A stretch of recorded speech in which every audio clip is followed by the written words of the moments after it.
This is our Budget and Finance Committee meeting. I want to welcome everybody here. Let's go around the room and identify ourselves for the record. Let's start with you, Dean. City Council. Calvin Thorne, Deputy City Manager. Amy Dabowski. Felix Rivera. Dick Trainee. Forrest Dunbar. Dan Moore, Treasury. Lance Wilbur, Office of Management and Budget. Allison Manning, Senior Chair of the Budget and Management Commission. Mike Chadwick, Internal Audit. Okay. Good. Well, the first, we did introductions, so the third item on here is MOA financial status. Mr. Harris. So I'm going to sit Okay. for Robert Harris today. He's out of town. And I'll just focus on the revenue side, and then Lance will talk about the expense side. So I believe when I was here last month, the revenue estimate was we were within $1 million shy of our budgeted revenue. And so that was what I had reported. The most current update, and we're still finalizing numbers. We're going to actually present it to the exec group next week. But we're about, instead of $1 million under revenue budget, we're about half a million under revenue budget. So it's gotten even better, tighter. The property taxes have changed just a little bit, where it's helped as an improvement. Our collection effort on delinquent criminal fines and traffic fines is coming in stronger than we thought from a month ago. Transit's actually hurting a little bit more than we thought a month ago. And then we have other ones that we have what we call on a watch list. So ambulance service fees, those are going to likely make budget. They could be possibly positive. Motor vehicle registration tax is actually on a decline, but we've known about that. But it's a lot of it's a factor of the economy. Marijuana tax, we continue to assume $1.6 million of revenue for this year. If marijuana tax continues into next year, there's no federal intervention, that revenue actually we will be able to meet this year's budget next year. We're just not able to meet it this year. So it is growing quite strong. I think the number what I can tell you here is like 17% growth in June over May. And so it's still, the summer months have been strong. Tobacco tax is, it's near budget. It could be just slightly negative, but still very close to budget. Tourism taxes are doing well this year. The budget was set a little bit high, so we're actually not going to meet the budget. But tourism just by itself, room tax is up 4.5% when you compare the June quarter this year to the June quarter of last year. Rental vehicle tax is up 4% comparing June quarter of this year to June quarter of last year. Investment earnings are slightly positive. We're still waiting for some update on that. So those can fluctuate quite a bit. There's a lot of kind of a roller coaster ride that can occur depending on what the Federal Reserve does and things like that. But generally speaking, we think we should be able to make budget on investments. And other than that, I think that's the summary. We will provide our standard report to the Assembly. I guess it would be around we're already in mid-August.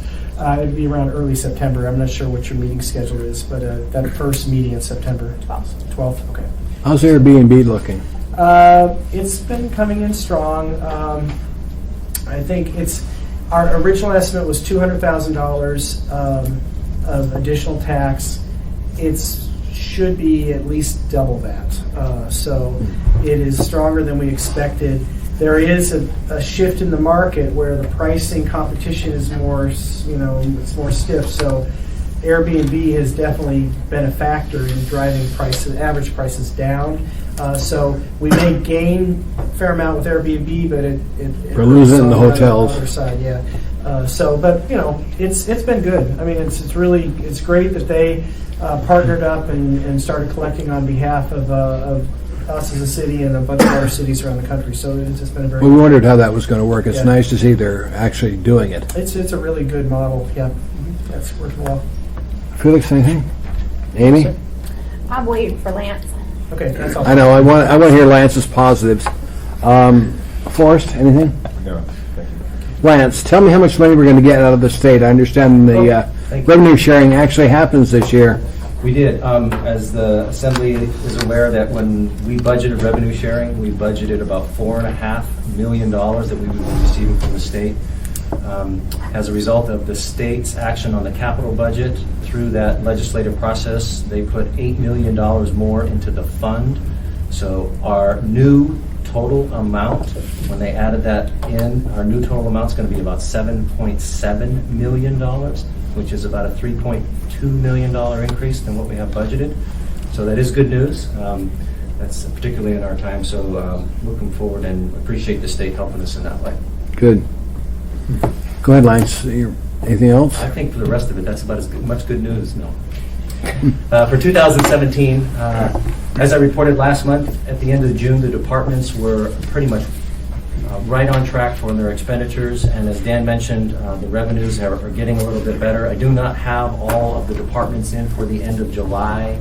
I think the numbers were due the 10th or 11th of August, so we're putting those numbers together. Similar to the revenue report, you'll receive how we're doing our budget to actuals for all of the departments in 2017, but we have probably a couple places on our watch list. One of them will be transit. The fire department right now is not on my watch list. They are doing, it's going to be very close. I'm very proud I of wish the you'd chief. put them on your watch list, because we had a meeting yesterday, homeless committee. And we're told now, the standard policy is we have something happen down at the Brother Francis or Beans Cafe, they now send an engine company down there too, because security Yeah. for our paramedics. So would you watch the overtime there? Because I'm worried that every time, if all they need is a paramedic, we're sending an engineer down there for security, that's going to up the cost. Yeah. So please watch it. Okay. And then we have some departments that are just running hot on overtime as it relates to how we're moving towards production of SAP. So that was sort of expected, and we're watching those as well. So that's how 2017 is going. The OMB, we're really stepping into gear on development of our 2018 budget. So right now, where we are is departments have submitted their proposed reductions. I sent an email out or a notification out to them at the end of June asking for a 10% reduction. We've received And 5% for first and responders. 5% from the first responders. We've received those proposals. We've compiled them. We have yet to share them with the administration, as OMB had some questions on those.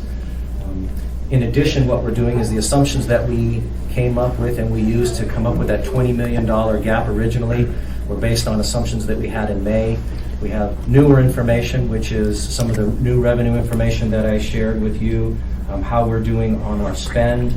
We're looking at our projections. We've received some projections last week from Treasury on what our revenue projections would be for 2018. Dan mentioned those, one of those, marijuana being pretty much where they are, but we're looking at a variety of those things, working with appraisal on new construction, all of the things that bring sort of identification of what the actual gap will be, and then working with the managers to identify what reductions, if any, we'll have to make.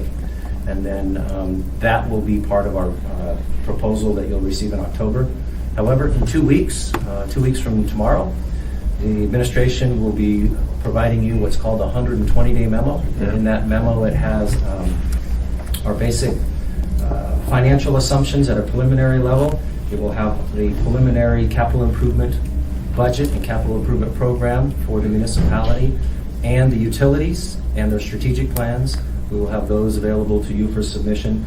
It will have some preliminary estimates on the tax cap calculations, and so we're working diligently to put all those pieces together from all of the sources, and that's our next, that's our immediate task and our deliverable to the Assembly 2 weeks from tomorrow. Thanks, Lance. Let me go to Assembly colleagues. Yes, sir. Sure. Just as an update, breaking news here. Since I was unaware of the revenue sharing adjustment, I looked at my numbers here, and that is not built in. So my initial number was minus $500,000 compared to budget on revenues. But if we have 3.2 million of positive variance, our net positive variance for revenue would be 2.7 million. So. Good. Okay, sorry, I wasn't aware of that until just now. So. He won the Irish sweepstakes, what it was. Amy? questions, ma'am? Yes, thank you. Lance, I'm not sure if it's best for me to go straight to the chiefs of the police and fire department or if I can work through you. I'm starting to do an analysis. I believe there's been certain policy decisions made that are incurring overtime or in a higher cost to our overtime in police and fire, but I need the data to evaluate if my theory is correct. So Okay. what I want to know, and there has to be a way to do this where you can see, like on the police department side, anecdotally, we've heard a lot that some of the more senior officers are incurring a good majority of the overtime.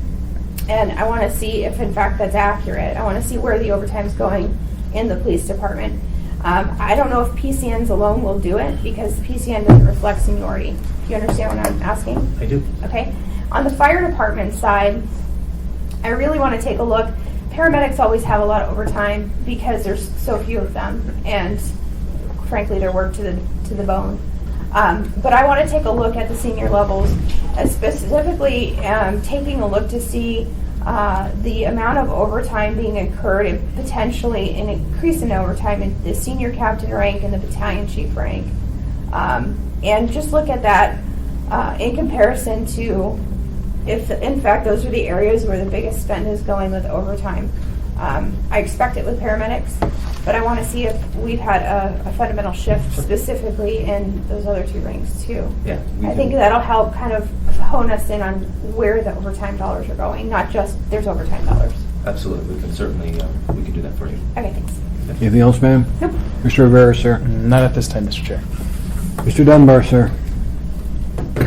Good. Mr. Chairman, that's all I have as an update on 2018 and how we're closing out 2017. You're always welcome as long as you've got positive information, like additional money come in, we'll take it. Actually, can I ask a question? Absolutely. Sorry. Thank you, Mr. Chair. So on this $2.7 million positive variance, we had, let me think here, we spent a lot of money out of savings for a variety of things this past year, including that settlement with the Klutna. So does the $2.7 million go to recharge some of those accounts, or what happens to that funding if it's above the budget? So for when we do settlements or judgments, we could do one of two things. It could be loaded into savings or it could be used for expenses. But for the settlements and the judgments, we typically, as the tax cap calculation requires, we adjust those into the tax cap and recoup those settlements through property taxes. But the allocation of the resources from the state revenue sharing, it can be and has been applied in various ways. So not sure how the administration is going to put it forward. Okay. All right. Thank you, Mr. Chairman. Mr. Willington's joined us. Any questions, sir, on this? This is the budget. You want him to go back over it for you, or what? Lance, why don't you tell them the positive news? Yeah. You can use some positive news. Mr. Trainee asked how the result of revenue sharing, as a result of the state's approval of the capital budget, the amount of revenue sharing that will be coming to the municipality is going to be an increase of about $3.2 million.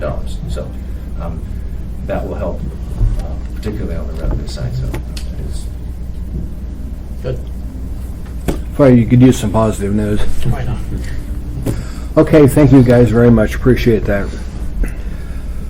Okay, Budget Rates Commission, Al Temengi. Thank you, Mr. Chair. Our last meeting on August 3rd, we did appoint a couple of committees. One of those committees was to overview the fire department's operation. The other committee is taking a look at the collective indebtedness of the municipality and its enterprises. And so they'll be working probably the next couple of 3 months on that. And basically what that's going to do is to show all of the encompassed bond debt of all the entities of the municipality and its enterprises.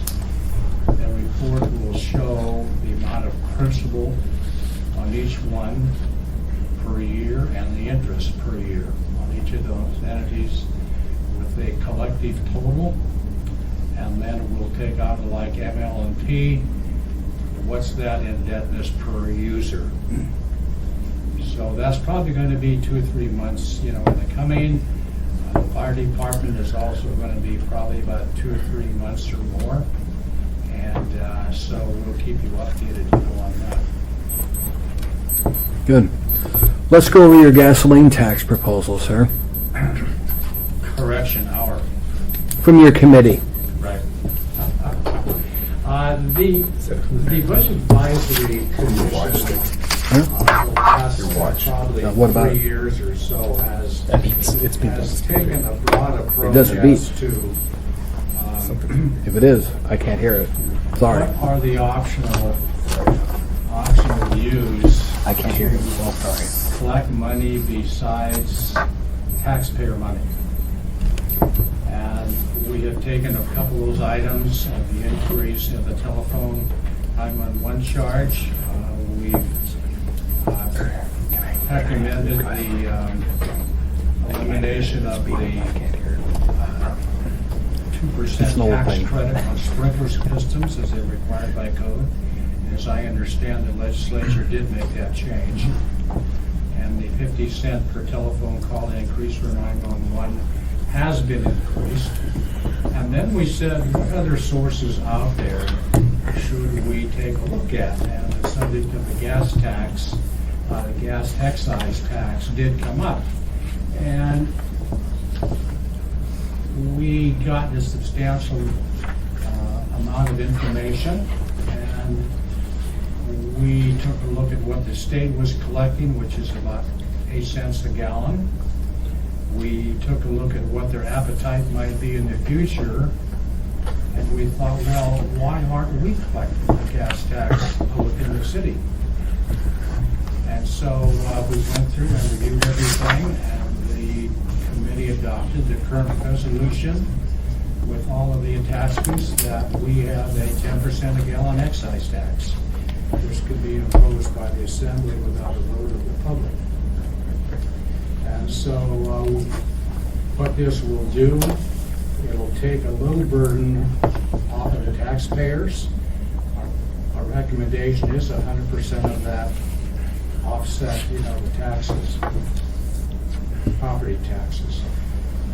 We think it's a positive approach. We're going to encompass other sources besides residents, the tourists, people that do, commute. A lot of those entities are going to be encompassed, and that's probably going to be an estimated amount of $14 million a year. And we recommend, of course, 100% of that be used to offset property taxes.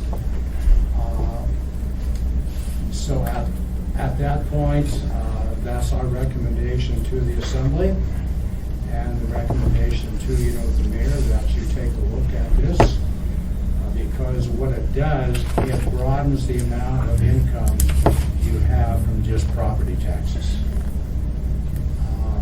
And I think it's a positive, because if we don't take it, the state is. So we'll have to be very, very cautious if this is executed in the future, that any changes the state wants to make as far as additional gas tax, that the amount collected in Anchorage is offset by what we're collecting. Because all of this money comes directly into the municipality. None goes to the state. And that's our summary, Mr. Chair. Thank you, sir. Mr. Dunbar, sir. Thank you, Mr. Trainee. So I was looking at this chart in the back here of all of the different states and gasoline and gasohol, but I think we were talking about gasoline specifically, right? And if I'm reading this right, it looks like Alaska has the lowest gas tax in the nation. Is that correct? Is that the finding of your group? Yes, that's correct. Okay. And the thinking, your thinking was that even if the state put another 10 cent per, even if they put another 10 cent per gallon tax, you would still recommend an additional gas tax? So what if the state increases the gas tax significantly?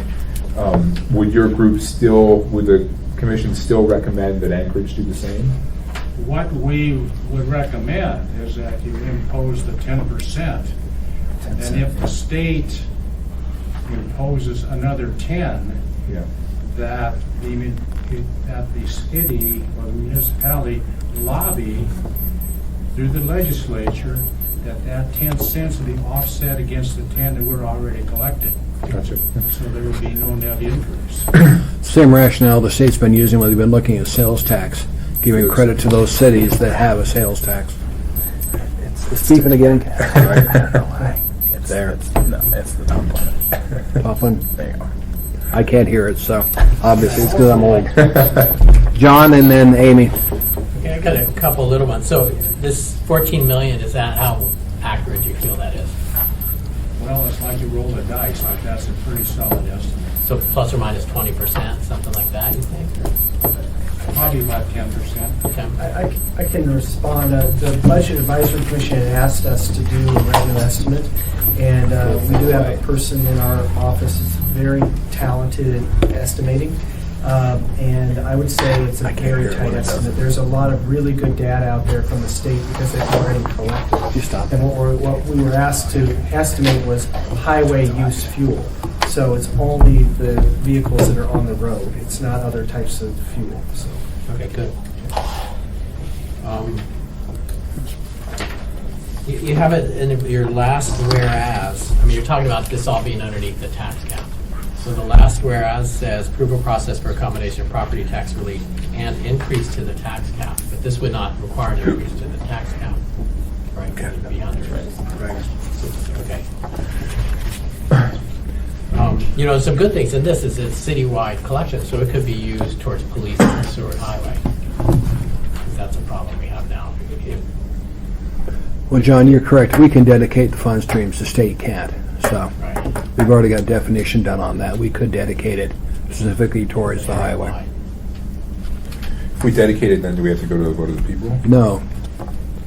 It's my understanding because it's an excise tax. We don't have to. Okay, all right, thanks. Amy? So you just jumped on something that, okay, first of all, just put it on the record, I'm always skeptical of the government when they come in and tax, because they'll tell you it's for one thing and then they use it for something else. So the concept of 100% of this going to property tax relief, the reality is I don't see this administration or this assembly doing that. It makes me very nervous to do something like that. So the state was kicking around the idea of tripling the gasoline tax from 8 cents a gallon to 24 cents a gallon. So basically what you're saying is if we could get the state to forgive the first 10%, basically, offset it, then we're still talking about a 24-cent increase to the municipality. And if they don't, then we're talking potentially a 34% or 34-cent per gallon tax increase. Have you considered that whole ball of wax?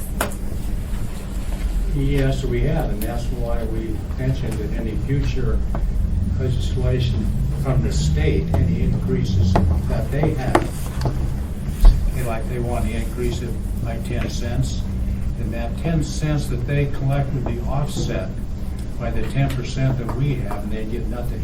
Right, and I'm trying to get a sense of the Budget Advisory Commission about the discussions that were had. Was there a delineation where if the state rejects that proposal and just tax on top of it, was the commission still in support of it? Or were they a little bit more leery of that potential increase? Well, you never can really predict what the legislature's going to do. If anything. But the aspect was is that the municipality keep their eyes open, and any legislation that offset be encompassed, with that. Okay, let me ask you a different question. Within the commission, as this discussion was coming up, if the assembly chooses to institute a 10 cents a gallon tax, however, it does not offset property tax, what was the sense of the commission? What if this is just a new revenue stream? The feeling of the commission is that they would approve this if 100% went to property tax relief. And if 100% did not go to property tax relief, did you get a sense of what the commission would have supported or not supported? We leave those decisions up to the assembly. Okay. So I have a question for legal. My Good, question, Dean, is I was always under the understanding we couldn't dedicate a revenue stream. It would go into the general fund. and then it would be an appropriation of the assembly if they chose to offset property taxes. Can you explain to me if I'm right or wrong, or where I can look in code to find it?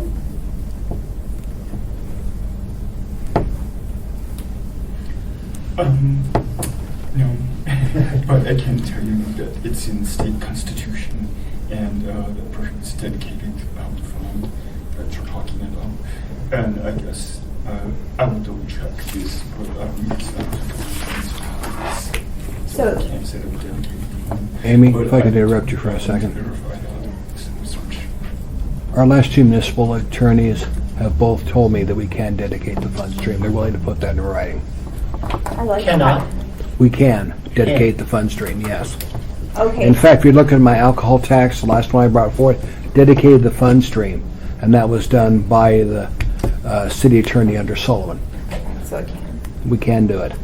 So if we were to pass an excise tax, which doesn't take a vote of the people, and today we dedicate the funds, any other assembly could come in just by ordinance and undo that, couldn't they?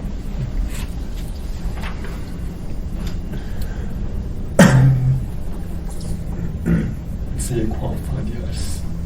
Thank Good you. enough. Thank you. Yes. So I'll come to you in a I'll just second, share a John. couple of things that I've heard over the years, and even more recently on some of the questions just asked. I have heard what you said, Mr. Chairman, that as a locality, we can dedicate funds. So it has to be to a specific purpose and all that. The question of whether or not it's a new revenue and it can be somehow used, in other ways, because it's a tax, it's subject to the tax cap. So by law, it doesn't become new extra money in any way. No, it's inside the tax So cap. if you have a new fuel tax, that means your other taxes go down. It's a net zero sum game. If down the road someone said, no pun intended, someone wanted to, I guess the assembly or whoever wanted to suggest, well, we want a portion of this to be dedicated. My understanding is you actually have to go to the voters to ask for the dedication. That's my understanding. And if you do that, I think there is the ability to have some portion of it outside the tax cap. But again, it's the voters authorizing that.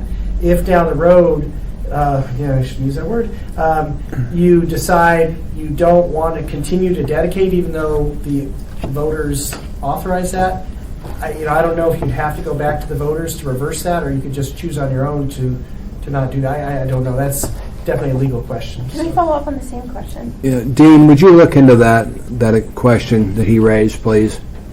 Yes, I'd be happy to. Thank you. I can I answer just it. want Yes, to follow up Mr. on what Bowski. he said. So my understanding is when we passed the marijuana tax, initially it's outside of the tax cap. Right. So not all taxes are inside the tax cap. All taxes are inside the tax cap. What happened was when it went to the voters, there was this additional language in there that asked permission to have a portion of it for a period of time be outside the cap. I don't remember if it's 5 years or 7 years, but there was a special authority given by the voters to do So that. if we have a tax outside of the tax I think cap, it it was. has I to thought be it was voted 5 for. years because we debated It that. should be somewhere in that range, yep. Yeah, it's shortened up, I think, by the time it was approved. So what I was asking is, so anytime we do a tax that's outside the tax cap, it has to be approved by the voters, is what you're saying? Yeah, exactly. Okay. Yeah, absolutely. Oh, Yes, sir, Mr. I was Dunbar. just going to add to that. I mean, we have other examples, right? I mean, we have the bed tax that was approved by the vote of people that went to help fund the United Center. We had a discussion about in Wasilla how they wanted to pay for, they had a sales tax that was temporary to pay for a specific project, and then once that was done, then it went away. But I think in all those cases, you have to go to a vote of the people. So if we want to do those kind of things, we'll have to go to the vote of the people. But this particular tax, as they're bringing it forward to us, if we decide to do this, only takes a vote of 6 on the sum to put into effect, but does not increase the tax base. It just offsets where we get the money from. And I've asked Dean Gates to look at whether we can just have it go to property taxpayers, residential property taxpayers versus commercial property taxpayers, because I've got a breakdown on how much goes to commercial, how much goes to residential. So I appreciate your version, Al, but I've got legal trying to define for me if in fact we can say where we want it to go to, residential property owners or the commercial people too. Commercial's about $1.5 billion. So it would mean a lot more money going to residential property owners if in fact we can give it to them. So as soon as Dean Gates gives me information, I'll let you guys see it. Yes, sir. Yeah, we have a tax cap, so when we put a new tax, if we don't put any other language on it, it's part of the tax cap, and therefore that's the limit on how much we can collect. And these are taxes in. So by definition, it goes to property tax relief. On your point, the way to make sure it goes to residential owners is to adjust the automatic exemption, the homestead, if you will, exemption. And then That may be it. I've got Dean working on it. And as soon as we get the information, I'll share it to you, because from my perspective, I want to make sure the individual residential property owners benefit from this if we do. The nice thing about this is it's not a specialized tax. We don't go after just alcohol. We don't go after just marijuana. We don't go after, because everybody uses fuel. And so it's not a specific tax. It only takes 6 votes on the assembly to put this into effect. Now, if we want to diversify it and have a new income stream coming in, that has to go to the voters. 51% of the votes. So that's where we're in this. Thank you, Al, for bringing this forward. We're going to have a lot of lively debate on this. Well, I think it's, what we're trying to do is to support our bond rating also, is to be able to show some additional sources of income such as property taxes. And at least some of the analysis that Mr. Moore gave us is that it would cost the average family about $89 a year. And so a homeowner would probably recoup more than the $89 by the tax relief. And I want us to do it versus the state doing it, because every time the state collects and gives us a portion of it, they take a cut for doing the transaction. And I've seen it range as high as 20%, and I'd rather not give them any more money. Anyway, anything else on this? We'll move on to SAP. So how you doing, Eldon? I'm doing fine, thank you, Chairman Trainer. Tell us about how wonderful SAP is. Well, we continue to march towards a production environment. That's what we're all working towards. A little less than 2 weeks ago, we finished up our last round of testing. We spent all last week through this last weekend trying to whittle down the number of defects that were found during that round of testing. We went to the Executive Steering Committee on Monday, and in my discussions with SAP, we were able to actually come up with some time to continue working on defects this week as well. So we've been continuing to do whatever we can to minimize the number of defects that we have outstanding, and we're going to continue to do that through tomorrow evening is our goal. You have the metrics in front of you. So significantly less than what the documents were in the past, because the testing pages were removed out of that. We were approximately 98% successful in running all scripts that were in that testing, and then if there were a few defects or blockages, that stopped it. On page 2 is the one we've been actively working at. We had 51 when we started a week ago Monday, and we're down to 2 right now. So these are our critical and high defects. There's 4 categories. These are the highest 2 categories. We continue to work on those. You can even see one's in retest, so I'm sure that consultant is rapidly, this is as of about an hour and a half ago, rapidly working on those. They fall, these 2 here tend to fall in an interface or 2 through Premera medical insurance that we're trying to wrap up there. It's an interesting way of doing it because we send them a file, but they have their own internal tests that they do to make sure the files are correct. And we've struggled to get the timing of a third-party vendor to meet our urgencies of need. So we are working through that, and we're still hoping to have these resolved by tomorrow as we go through. So we've really dedicated a tremendous amount. I said 51, and we're down to 2. So we've done a lot of work on that. Do you think you'll have your high and critical done by tomorrow? That is my goal. Sorry to interrupt. We All right. we have 1 in retest. 1's in development right now, as you can see, in progress, and it's probably been going back and forth several times. So we are trying to get as close to 0 as possible, and we're making really good progress on that. The next page and the 3rd and 4th page is kind of the total of all the defects that we have outstanding, and you can see there's only 38. We had 127 to begin a week ago Monday, so we are down into the mediums and the lows. As you can see there, those 2 defects I mentioned are embedded in here, so they're not in addition. Those are part. In fact, you can see that the very first one on page 3 is a high defect. So we are working on these in different stages. Those are the ones that are really in the development. You will also see in the third column to the left, it says detected in. When you see something that says FUT, that's functional unit testing, as you're aware, we continue to add those reports that have been delayed and so forth. So as those continue to come in, those have some defects, and we're working on them as well. So we're really kind of focused on the ones that say SIP 3. That was our testing period that we went through. So we're going to have defects all the way through. It's just how fast we're able to resolve them. If you look on page 4, these are the ones that are currently assigned to the Muni staff. You can see they've been doing a fantastic job of getting to theirs. 5 out of the 6 were in retest. I sent out the email this morning to have them work on those. So we are making some very good progress on that. Page 6, if I could defer attention to that. This is the one I focus on. We are in the medium and lows right now for these, but this is the configuration and functionality. Those are the ones that really are more concerning to me because that's how the system is set up and how we're using. You can see where our peak was almost 70 on a month, and we're down to 15 right now. So a lot of work and effort has been put on that. Referring you to page 7, and this is a real important one. As I mentioned, we only have... Mr. Croft. Page 6. So why is that number a continuous down? That is, you discover them and then you solve them? Why did it go up and then down?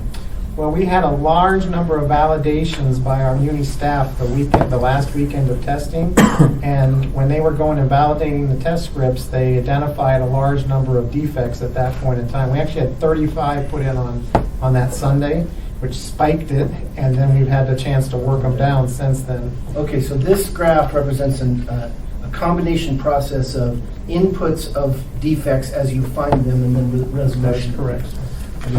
Thank you. Anything else, Mr. Croft? Yeah, no, that's Okay. And as I mentioned, if you go to page 7, these are the BW reports, and you can see there's 19, and I mentioned we have in the mid-30s right now, but over half of those are report related.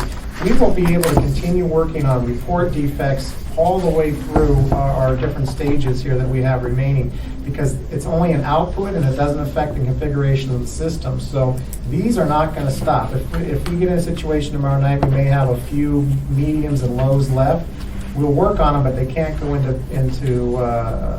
the system until we're ready to bring it into production. But these can continue to be worked on. So I'm really happy with the fact that, with the number of defects that we have remaining, and we still have today and tomorrow to work those down, that the majority of those are report related, and they're going to continue to be worked on over the next several weeks. So, and this number is going to continue because we have, as the next few pages show, which I'll refer you to, we have a lot of reports that we've been we're deferred, and they're coming online right now, and I'll show you that one. And as those reports come in, then our people have to test them, and that's when they find a defect, which then pops up to this, and then it's the back and forth that we go. So I'm not anticipating that the defects on the BW report page, they're not going to go to 0 anytime soon, because we're filtering more reports in there, and those are going to have defects, and it's going to just kind of maintain that trend that Mr. Croft was referring to as they come in, and then we get them, and we'll work them down as we go through.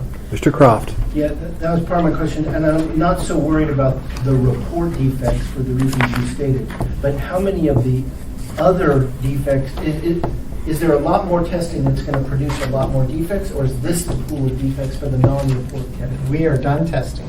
For the non-report. That is correct. That is done, and that, if you want to go back to page 6 there on the configuration, you have 15 that are left, and you can look at them.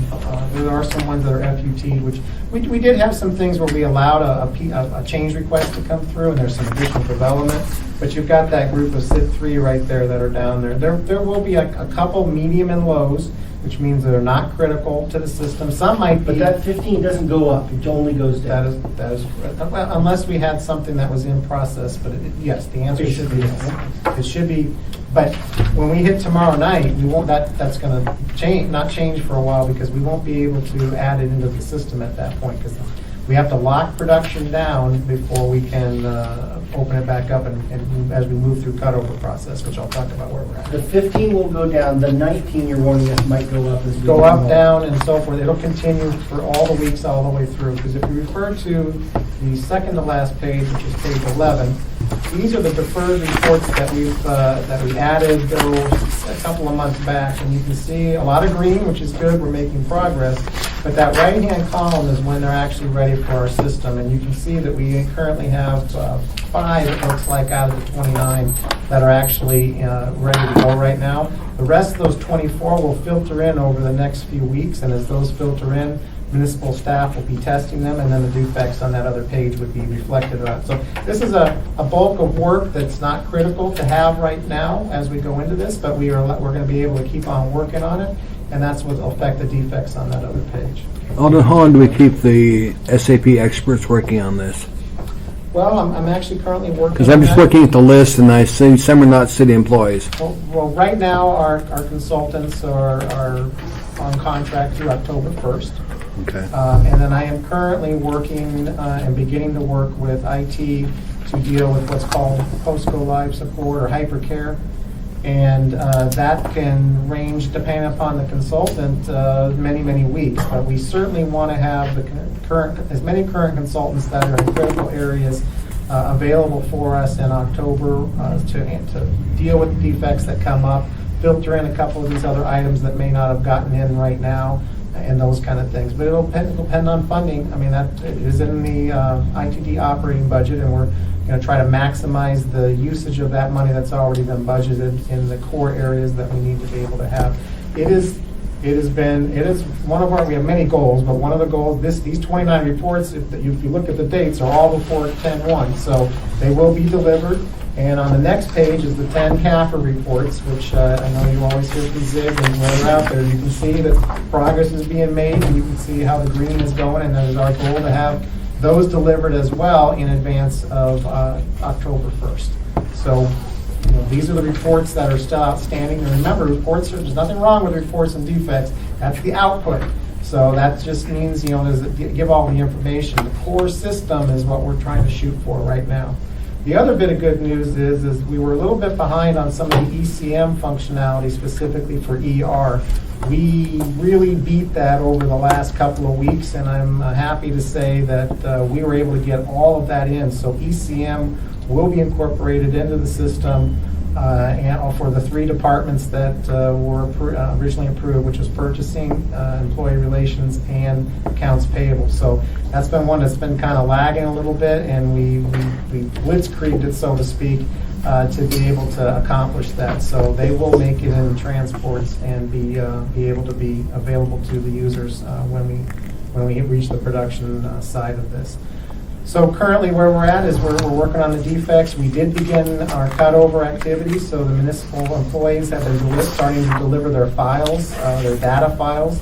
As you remember, data has been one of our very fun things for a long period of time, but this is the opportunity to not practice anymore. This is the real thing. So files are being delivered. We will take a copy of PeopleSoft this weekend, and that's where a majority of the master data files will then be available on Monday, and they will start loading those files. We are in the process of loading them and having them done the week before Labor Day, with the Labor Day week being a kind of a catch-all kind of a thing. You've seen the clocks are hung all the way across the municipality of Anchorage, and they have those little signs that say "Do not use." But they are going to be tested. Once again tested. They've been tested lots of times leading up to that, but they are in the process of being retested that week of Labor Day week, so that they will be available for employees to clock in and out on September 11th, which is the first benchmark that we have. Once we get all master data and they're able to do that, then between September 11th and October 1st, we'll load 2016 data. And then once the data is closed for the third quarter, which is going to take the first week to 10 days of October, then we would load 2017 data into the system, and then the data will be loaded. That's kind of, it's referred to as cutover, however you want to look at it, but that's the process. So we're finishing up defects, and we're here in the process of cutover right now with basically all of the muni staff starting next week on Monday. We'll call it the war room downstairs, your old 155. It's shifted from a testing environment to a data conversion environment, and we're trying to get everybody there over the next 7 weeks to work on their files. The cutover plan is like 1,500 rows of activities. It's a very complex plan involving all the utilities as well as the municipality.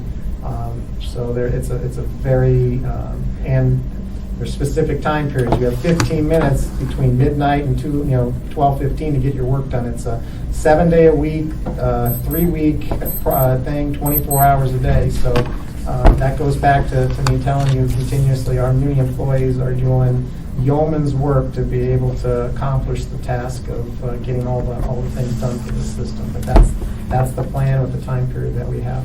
I know I'm scheduled to do another review tomorrow. I Yep. can give you some additional information on training at that time. I know that's another area. We've currently trained approximately 800 municipal employees on the employee self-service functionality. We're running 5 to 6 classrooms at a time across the municipality right now. 3 are at the fire department's training center, and then MLP and ARU. So we're rapidly doing those. The second level classes are going to start being delivered next week or so. But I can get some more information on that. We're having a survey done, which I showed you before, and I'll have a continued update on that. You can see how the municipal employees are thinking that the classes they're taking, how they're going, whether it's informative and those kind of things. And when you see it, you'll see that things have been pretty positive so far. So we have a lot going on, and a lot of people really doing overtime and yeoman's work to make this happen. But we're currently, trying to get these last little bits finished up for these high and critical, and a few leftover payroll items that we're trying to figure out, and we're pushing towards tomorrow. Good, thank you. Question from Assembly members. John, Amy, Felix, Exciting. of course, okay. We're on the brink. I think Alden might think it's exhausting. Probably. We have to strike a medal for you when this is accomplished, sir. Thank you. Other comments or audience participation? Is there anything the audience wants to tell us? Ask us? Say nothing, this meeting's over. Thanks for being here.